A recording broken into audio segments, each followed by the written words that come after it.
So, the president ordered the arrest of Pastor Tokes. And that order to arrest Pastor Tokes is what DJ Afro would say, makosa. Because that's how he lost his presidency. So, the year is 1989. Credit to mkurugenzi. Sindi anaanzanga stori zake hivyo. The country is Romania. The president at that particular time is Nicolae Ceausescu. And he just ordered the arrest of Pastor Tokes. It is December 15, 1989. My friend, before I even tell you what happened from that December 15 to the end of his reign, let me just tell you who are these two people. Let's start with President Nicolae Ceausescu. President Ceausescu was so obsessed with affordable housing, such that he could demolish villages so that he can build affordable housing. He could just demolish them and he could push it to people. This is my program. You have to adopt it. Affordable housing. President Nicolae Ceausescu was so obsessed with foreign debt, kulipa madeni, so obsessed that he taxed everybody in that country. So everything was being exported, even food. The people started starving. He taxed them up to almost 100% because he wanted to pay the international debt.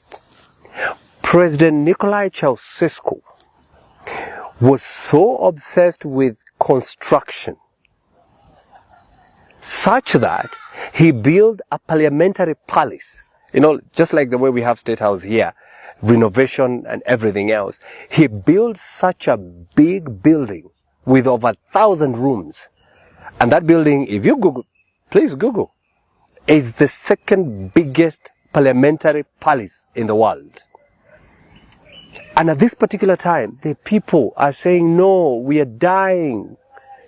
We have no food. But he could hear none of it. So if he hated your communities, he would come and move you from there so that you disintegrate. And he used to come with that, I want to build houses, I want to put structures here. President Nicolae Ceausescu had a secret police agency that he used once he wanted to execute a particular program. That is abduction, that is imprisonment. Everybody feared President Nicolae Ceausescu. President Nicolae Ceausescu had 700,000 spies, what we call here NIS. He had 700,000 people. You could be jailed just by telling a joke. You know, I'm not making these things up, you know, because it happened in 1989, but you can relate. So people were afraid. Nobody could speak about anything in that country. There was a lot of abduction. There was imprisonment. There was death. There was shoot to kill orders and all that in 1989.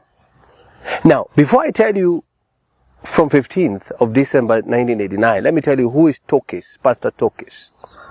Now, Pastor Tokes was one of the fiercest critics of President Nicolae. So he could tell the president, you are not doing right. Stop doing this to the people. Stop abduction. Stop killing. Stop overtaxation. Stop this affordable housing. Stop all these things. So, Pastor was like a pain in the of Nicolae Ceausescu.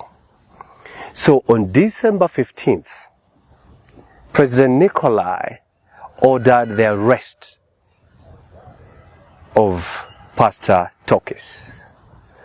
Did I say makosa? So when his secret agency went to arrest the pastor, the people, the congregants, surrounded the home of the pastor. There were a few hundreds of them. Now let's start the countdown from 15th. The people started congregating around. and the small police squad was chased away by the people. So when they left, remember, this is not in the capital of Romania. This is in some of the counties, Timisoara, I think. So many people started coming to rescue the pastor. So on December 16th, now we have gone to the second day, the president ordered shoot to kill to anyone who is obstructing the police from arresting. And so the police went there with their everything, and they shot about 100 people. But people refused to move. So when 100 people were shot dead, now the protest became a national thing. It stopped becoming a pastor issue. It became a president issue. And so they started chanting, "Freedom down with Ceausescu. Freedom down with Ceausescu." And now it started getting everywhere in the country. On 17th, they formed, I forget the name, something Democratic Front for Romania.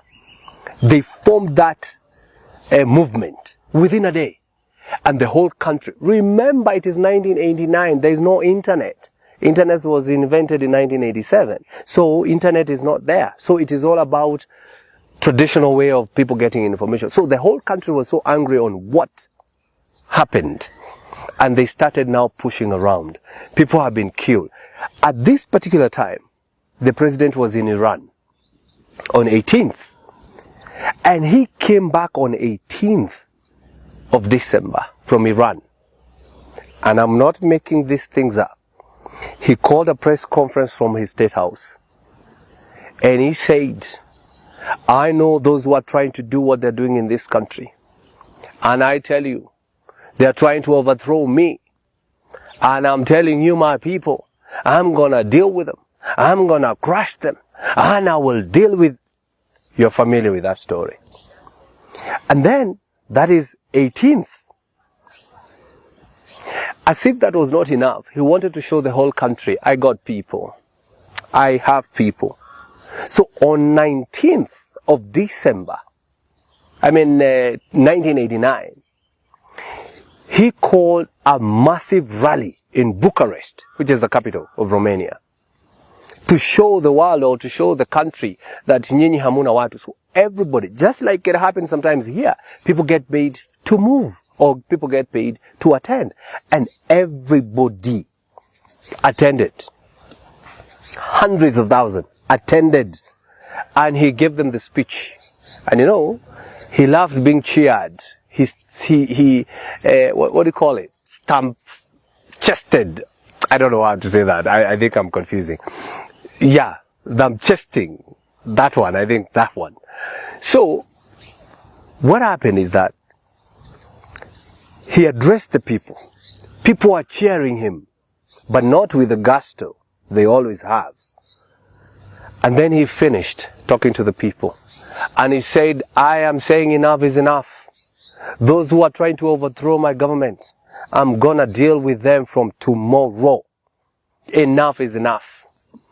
And he left the rally. But makosa, the people did not leave the square. They are Hurpak, they never left. They started chanting, "Freedom down with Nicolae Ceausescu." Now we are on 20th, because they kept vigil at night. Now we are on 20th of December, 1989. People started shouting, they are not leaving. So what the president did, President Nicolae, he called his general from the army, and he gave the order, "Shoot to kill." And so the general was ready. He put all the tankers and all the army surrounding hundreds of thousands of people at that square in Bucharest. They were surrounded, and they were ready, aiming at everyone. But the general made the call and said, do not shoot anyone. And if anyone has to die, it's gonna be me. He took the gun and he shot himself. The general, he shot himself. And that changed everything, because now the army joined the people. And everybody started shouting, freedom, down with Nicolae Ceausescu. At that particular time, now we are on 21st. Every country, every part of the country is mayhem. People are demonstrating. Now they are looking for the president himself. I'm not making these things up. I'm not. It's history. Google, read, understand. But the protest went all over the country. The president realized that people are marching to his committee building. He used to live in a building called Committee Building. He took a chopper together with his wife, and they ran from the committee building while the people were coming. But remember, choppers don't go for too long, an hour or two. He was still in his country where he landed.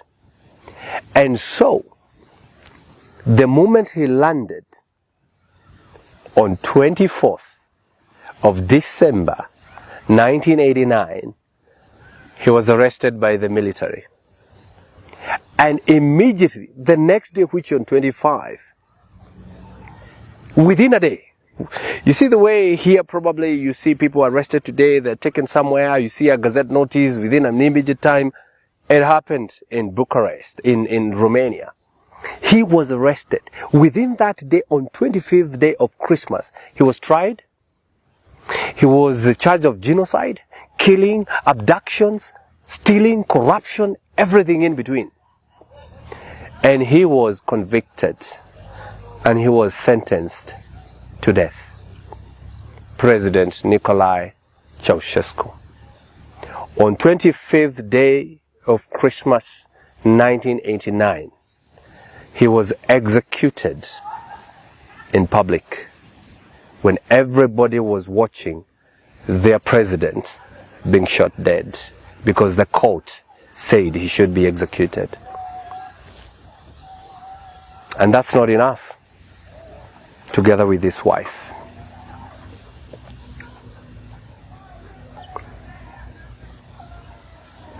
That's a story. And it is true. Read your history, because that is what we read in schools. My name is KARUNGO, and I'm the senator for Kiambu County.